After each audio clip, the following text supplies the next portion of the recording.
Everything Bob Proctor taught, paradigms, vibration, the six mental faculties, cause and effect, was never meant to be separate ideas, and this video breaks down why it's actually one connected system.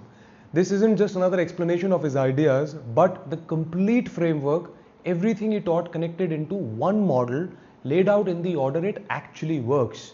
And it starts with one question: why do some people achieve extraordinary results while others, working just as hard, stay stuck? Now, most of us grow up believing something very simple: results, they come from effort. So work harder and you get more. Try harder and you succeed more. So if you're struggling financially, you just must not be trying hard enough. Or if your business isn't growing, you must need a better strategy.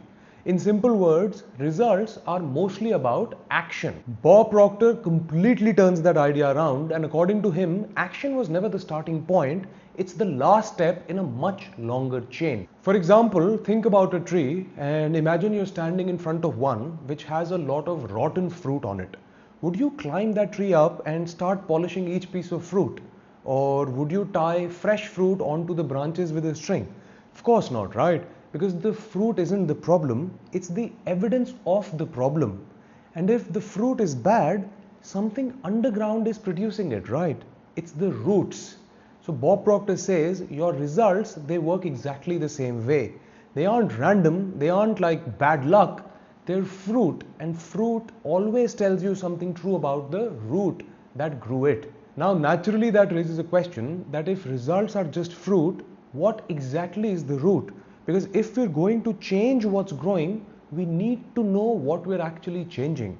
Which brings us to the central idea, the paradigm. By the way, what I'm sharing isn't just theory, it's what took me from being a corporate lawyer, starting my own companies, making six figures in my mid-20s, and later negotiating multi-million-dollar deals. You've probably heard the word paradigm used in a loose manner, with people saying that that was a paradigm shift for me, usually meaning that they had some big realization. But the term paradigm, it gets used much more precisely over here, because a paradigm is a multitude of habits all recorded in your subconscious mind that you're not even aware are running inside of you. For example, imagine an actor who's been playing the exact same role for 20 plus years. At some point of time, they stop rehearsing their lines and they stop thinking about how the character walks or talks or reacts. It's automatic, and they simply become the character without any conscious effort. Most of us human beings are doing something very similar with our entire lives. We didn't consciously choose most of our beliefs, let's say about money or about our own self-worth or even about what kinds of results people like us get. We kind of absorbed them, repeated them, rehearsed them until they stopped feeling like beliefs and started feeling like the truth.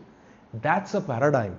Not a single thought, but a recorded program running quietly in the background, producing your results automatically, whether you're paying attention or not. Now let me show you what this actually looked like in my own life. So I made my first six figures in my mid-20s, and from the outside at that point of time, it just looked like I had completely transformed my relationship with money. But internally at that point of time, something just felt off. Like even after hitting that number, there was just this quiet feeling and thought running underneath all of it that maybe I just got lucky. And when I actually looked at it, I realized that my paradigm hadn't caught up with my results, because I had grown up in a normal middle class environment, and somewhere along the way I had absorbed a lot of quite set of beliefs around money. For example, money is hard to make, or money is limited and you have to be careful when it comes to money. There is never quite enough money out there in the world, and even after the number in my bank account changed, I didn't see fully myself as someone who naturally belonged at that level. Like I was noticing myself second guessing decisions I had every right to make. I was hesitating on opportunities, and I was just not trusting that I belonged in bigger financial conversations even when I was sitting in them at that time. And that is when it actually clicked for me that the fruit had changed but the root had not. And this is where the idea becomes almost uncomfortable, because it means the person who says, I work so hard and still get nowhere, is not lying. They are working hard, but they're working hard from inside an old paradigm. And a paradigm doesn't care how hard you push, it simply keeps producing the same fruit Or as in my case, it kept producing the same quiet doubt no matter what the result said. Which means another question naturally appears, that if the paradigm is running the show, what's actually powering it? Because a program doesn't just execute itself out of nowhere, something has to be driving it. The answer is vibration. Now this is usually where people become skeptical, because vibration can sound something like invisible and unprovable, but it gets talked about in a surprisingly literal way. For example, think about a radio and imagine you're sitting in a room with an old radio and it's tuned to a rock station. Now, no matter how much you want to hear classical music, like you could turn up the volume, it's not going to help. You could shout at the radio, it won't help either, because the station playing has nothing to do with the volume. It's about which frequency the dial is set to. You're the same as that radio. Everything in the universe, including you and I, is energy vibrating at some frequency. Your paradigm isn't just a set of beliefs quietly sitting in your head, it's actively broadcasting, and what it broadcasts is what it attracts. So someone whose paradigm is built on scarcity, it broadcasts scarcity in the way they speak, the decisions they make, the opportunity they notice or dismiss. While someone else whose paradigm is built on abundance, they broadcast something entirely different. It's the same world, same opportunities, technically available to both of them, but completely different stations. Now notice how this connects to what we already built. The paradigm is the root, the vibration is what the root is constantly transmitting, and the fruit, which are your results, is simply what grows from whatever's being transmitted. Now this raises the obvious next question, that if your paradigm is running automatically and broadcasting a frequency you didn't consciously choose, how do you actually get in there and change it? By the way, if you're finding this valuable, I've done a similar breakdown for other teachers connecting their entire teachings into one model like we're doing here. I will add the link in the description down below. It's worth checking out after this one. Now back to the framework of Bob Proctor. He shares something which he called the 6 mental faculties. Now most people, they never learn these exist because most of us, we relate to the world through our 5 physical senses, like we see, we hear, touch, taste and smell. And we assume that's the entire toolkit we have to work with. However, there is a second set of tools entirely, ones your physical senses don't have access to, which is imagination, will, perception, intuition, memory, and reason. So think about the physical senses as more like a security camera. A camera can only show you what's already there right now in front of the lens. It cannot show you a room that doesn't exist yet. It cannot show you the next year. Your 5 senses, they work the same way. They're brilliant at reporting current conditions and completely useless at creating new ones. Imagination is very different. It can build a room that has never existed, and it can rehearse a version of you that doesn't exist yet either. This is the faculty most people have almost entirely stopped using, not because they lost the ability, but because they stopped practicing it somewhere around their childhood. Because that is the time when the world, it started rewarding them for describing what's real instead of picturing what's possible. And imagination by itself isn't enough, because imagining something for 30 seconds and then getting distracted doesn't shift a paradigm that's been reinforced for 30 years.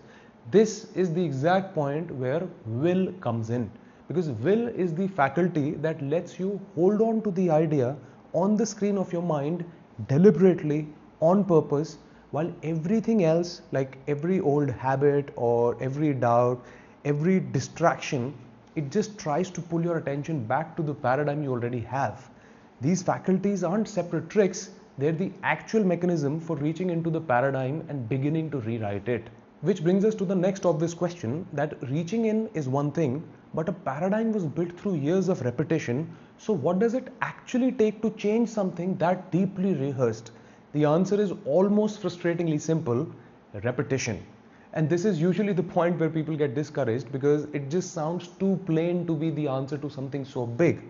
For example, think about that actor that we spoke about initially, the one who's played the same role for 20 plus years. Imagine someone hands them a brand new script tomorrow. Do you think they would walk on the stage and deliver it flawlessly? Of course not, right? The old role doesn't just disappear just because a new script exists. They have to read the new lines, they have to rehearse them, they have to say them out loud, awkwardly at first, again and again until the new role it starts to feel more natural than the old one. Your paradigm shifts exactly the same way. Affirmation isn't about reciting a nice sentence once and hoping something changes, it's rehearsal. The same faculty of imagination paired with the same faculty of will applied repeatedly until the new paradigm is rehearsed as many times or more than the old one ever was. Now, the part most people miss is that while you're doing this, the old paradigm doesn't just quietly step aside, it sometimes resists. Like you'll say the new affirmation, and some part of you will immediately think that's not true. And that reaction isn't a sign you're doing it wrong, it's a sign the old paradigm is still running and that it's now being challenged for the first time. Think about it like a tug of war. Every time you consciously choose the new thought over the automatic old one, you're pulling the rope slightly toward the new paradigm, and one pull doesn't win the game, but it also isn't wasted because every rep matters whether you can see it moving yet or not. That is what happened with me and my relationship with money, because I didn't wake up one day and suddenly trust that I belong to a higher level. It was catching the old thought again and choosing a different one instead until eventually the doubt stopped being the loudest voice in the room. And years later, I found myself in negotiations worth millions of dollars for my own company. And looking back, I don't think I could have operated at that level if I had left that old paradigm untouched. Which raises the final question that if the paradigm is shifting gradually, one rep at a time, how do you actually know it's working before the results show up? The answer connects everything we've built so far. You'll feel the shift in your vibration before you see it in your results. Because remember, vibration is what the paradigm is constantly broadcasting. So as the paradigm starts to change, even slightly, the frequency changes too before the fruit on the tree has had time to grow. Think about tuning that radio again. The moment you start turning the dial away from the old station, you don't hear the new station perfectly right away, right? There is static first, a flicker between two signals, and that static isn't failure, it's the in-between state of a dial that's actually moving. The same thing happens as your paradigm shifts. You'll notice things slightly feeling different before anything external has changed. A decision that used to feel terrifying, it slightly feels more possible. An opportunity you would have normally dismissed suddenly catches your attention, and that's the frequency changing. The fruit, it always comes later because trees, they take time to grow. But the root changes first and the vibration is your earliest evidence that it's happening. Now let's zoom out and forget the individual principles for a moment and instead rebuild this entire model as one continuous story. So imagine a driver who's taken the same route home for 15 years. They don't check directions anymore, their hands just turn at certain streets without any real thought involved, and that automatic route is your paradigm. Not one choice, but years of the same turns taken so often they stopped feeling like choices at all. Where that route actually reliably takes them day after day, that's your vibration. Imagination is sitting in the driveway and picturing an entirely different route, one they've never actually driven. Will is what it takes to actually turn a different direction at that familiar street first, while every instinct is quietly steering the wheel back toward the old turn. Repetition and affirmation are driving the new route again and again deliberately until it stops requiring concentration and becomes the drive their hands just know. And the moments they catch themselves halfway down the old road without meaning to, that's not failure. That's the new route still being paved. So what does this actually look like day to day? The answer is simpler than people expect. Notice the result you keep getting, trace it back to the paradigm producing it, then deliberately use imagination and will through repeated, felt affirmation to rehearse the paradigm you actually want until it outweighs the one that's currently running. That's the model here, not 5 teachings, one mechanism. If you want a similar breakdown for other teachers, the links are in the description and on your screen, and I'll see you there.